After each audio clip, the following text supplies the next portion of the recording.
Have you ever read any Terence McKenna? I know you're familiar with something called the Stoned Ape Theory. No. Sorry, not. McKenna, he was an ethnobotanist, and he was also a psychedelic adventurer, and he had a theory. And the theory was that what you're talking about, this climate change, that also coincided with the doubling of the human brain size, his theory was that one of the things that was in play was that these apes would experiment with different food sources as they moved into the grasslands. And there was a lot of ungulates in these grasslands, and that psilocybin mushrooms, which we know existed back then, would grow in these grasslands.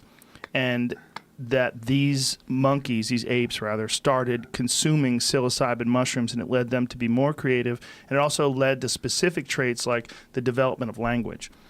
That eating mushrooms in low doses increases visual acuity, which would lead them to be better hunters or more perceptive. It also leads them to be hornier, which would most likely involve more breeding, more sexual activity, and possibly select the ones that chose the mushrooms would maybe possibly breed more than the ones that didn't choose the mushrooms because they were more into it and were more social, more sexually active.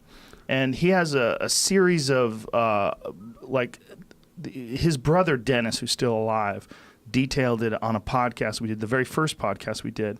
His brother is an actual scientist, and detailed it in terms of how psilocybin affects the brain and what areas of the brain what actually takes place when you're under the influence of this, and that it could very potentially have led to the development of language, and that all these things in play, the throwing arm, the developing these new social networks where you need to communicate with each other, along with the harnessing of fire, along with the consumption of psychedelic mushrooms on a regular basis, because they were incredibly frequent and very edible.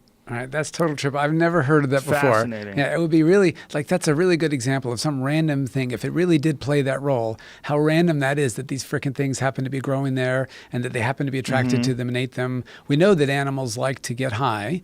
Yes. Elephants will eat these fruit that the drunk in this case, that have overripened and have become alcoholic. We know that animals will do that. You've seen jaguars that consume psychedelic plants and they lie on their back and stare at the sky. You never seen that? No. Oh, it's amazing. But do you know what ayahuasca is? No.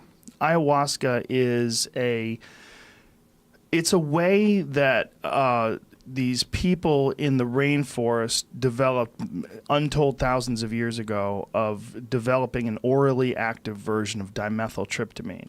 Do you know what dimethyltryptamine is? No, I'm not in this. Okay. Yeah. Dimethyltryptamine is the most potent psychedelic known to man. It's an incredibly potent drug that is just intensely hallucinatory, gives you these insane visions, and it also is here's a jaguar. It's really crazy. And this is in the Amazon. These jaguars eat these plants, and these plants they have the ingredients of ayahuasca, and these jaguars are known to eat these things and then trip their fucking balls off. Yeah. They eat them, and their pupils dilate, and they roll over on their back and stare at the sky. I mean, they're clearly high. Right. So this is something that you're going to say something? Yeah, this is what I'm going to say. So this is what ayahuasca is dimethyltryptamine. Look, it's kind of cool watching this jaguar trip balls. Yeah. They just stare. They see shit that's not there. Yeah. I mean, or it is there. Maybe they're astral traveling. It's amazing.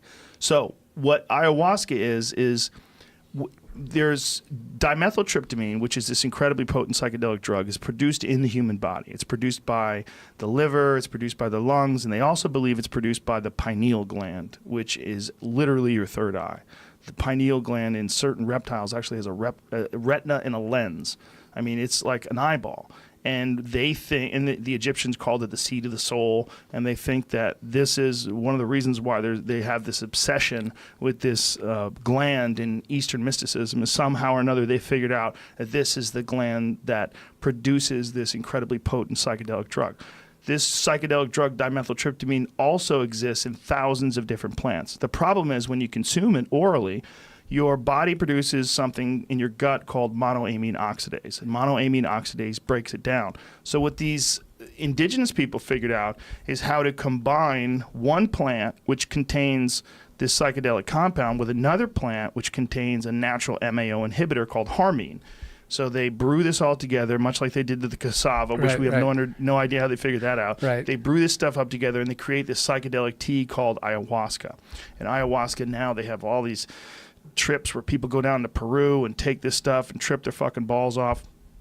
And the combination of these things leads to this incredibly potent, really transformative experience, which is impossible to describe.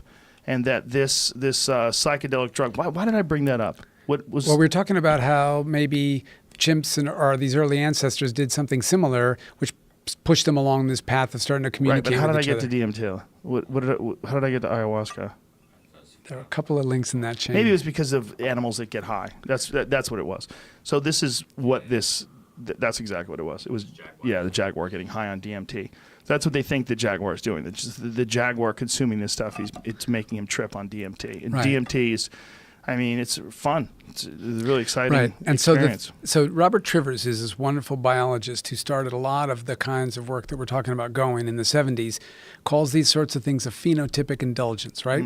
So evolution gave you these pleasure centers in your brain so that you do what's in your gene's best interests and kill the animal or get the girl or whatever, and that makes you feel good. And so we tend to like the things that are good for us and dislike the things that are bad for us. We don't want to eat feces. We do want to eat a steak. Right. So there's cases like this where it short circuits that. It goes right to the pleasure center, even though what it's doing is kind of irrelevant. But this is a case where maybe it wasn't irrelevant. Maybe it actually caused these animals to then change the way that they behave, to become more sociable, right? It's very possible something like that played a role along the way, which is why if you replay the sequence of the vanishing rainforest 10 times, only one time does it maybe lead to anything good, and the other 9 times it leads to a bunch of dead chimps. Yeah. Well, the process is probably incredibly slow, right? Yeah. Over millions of years, the climate did alter.